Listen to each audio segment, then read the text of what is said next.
Hello, I'm John Shepherd, and in this video I'm going to talk to you about how you can maintain, develop and even boost speed, power and strength with EMS, that's Electro Muscular Stimulation. EMS could be a great way to maintain and develop and improve upon speed, strength and power at this current time when we're not able to get out and get to the gym, for example. EMS works by creating an involuntary muscular contraction, so the brain does not have to send signals through to the motor units in order to trigger the muscles to contract.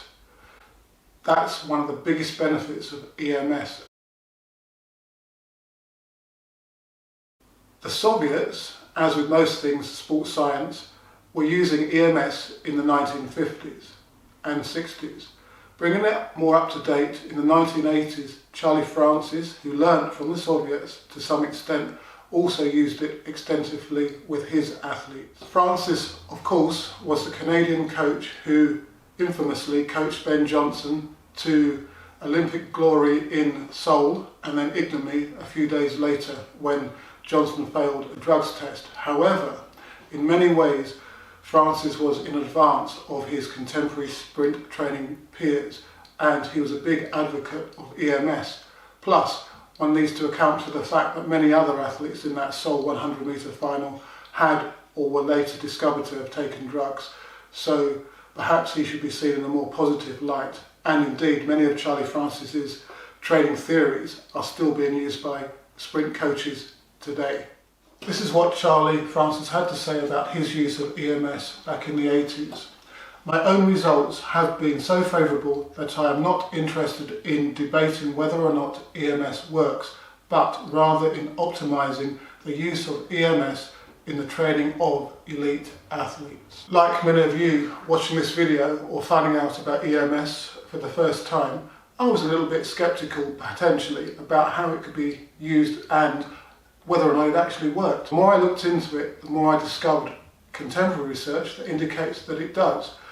For example, I've got some here from the Journal of Strength and Conditioning Research, which indicates with elite performers, vertical jump height improvements of 25%, counter movement jump improvements of 19.2%, drop jump improvement by 12%, and sprint speed improvements of 4.8%. And there's a lot of other research that indicates such improvements.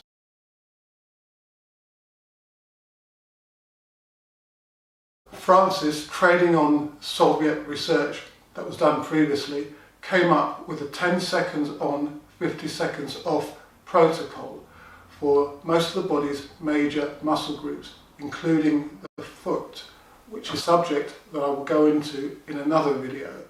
This is Francis's EMS training protocol. Much contemporary research also advocates a similar 10 seconds on, 50 seconds off protocol. And indeed, that's the protocol that's been recommended by a device that I'm currently trialling, the Neurica MyTouch. Another of the startling revelations about EMS is the fact that it doesn't take that many sessions to get those gains that I've been talking about. We're looking at 3 to 6 weeks of 3 to 4 sessions a week. So how are those gains achieved?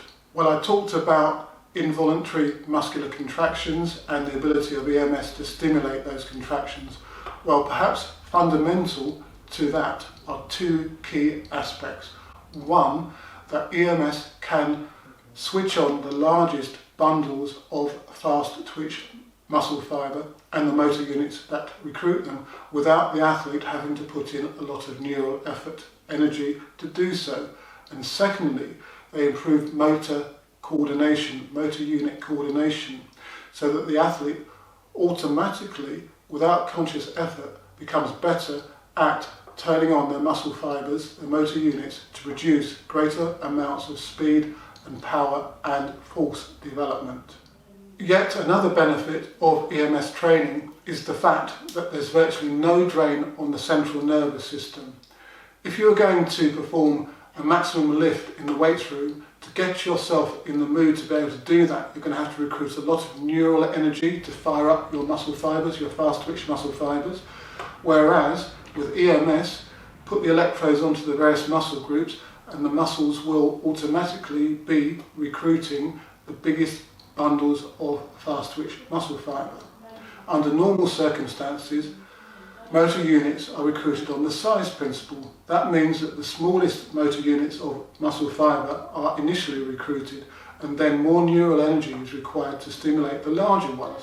EMS bypasses the asynchronistic recruitment of muscle fibre and basically straight away targets the biggest bundles of fast twitch muscle fibre and their motor units.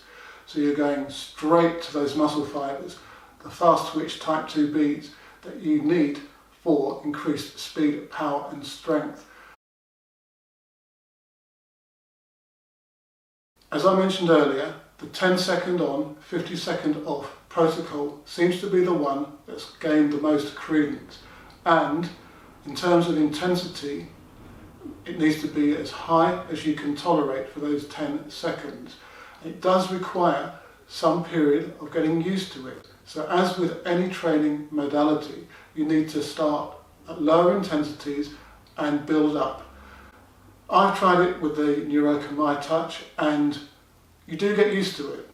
There are also certain muscle groups that you're a little bit more, shall we say, on the back foot about when putting the EMS electrodes into position. For example, the hamstrings and back and abdominals, should you want to work those areas. However, for the quads and the calves, I found it really quite tolerable and you do get used to it after a couple of sessions. Francis recommended that his athletes did EMS sessions as the final part of their training day and that they performed a warm-up beforehand. With the MyTouch also, you've also got a number of other potentialities from it. You've got a pain management function and also a sports massage function. And in another video in the Sports Tech on Test series, I'll go into more detail about the specifics of that particular device. As usual, thanks for watching and good luck with your training.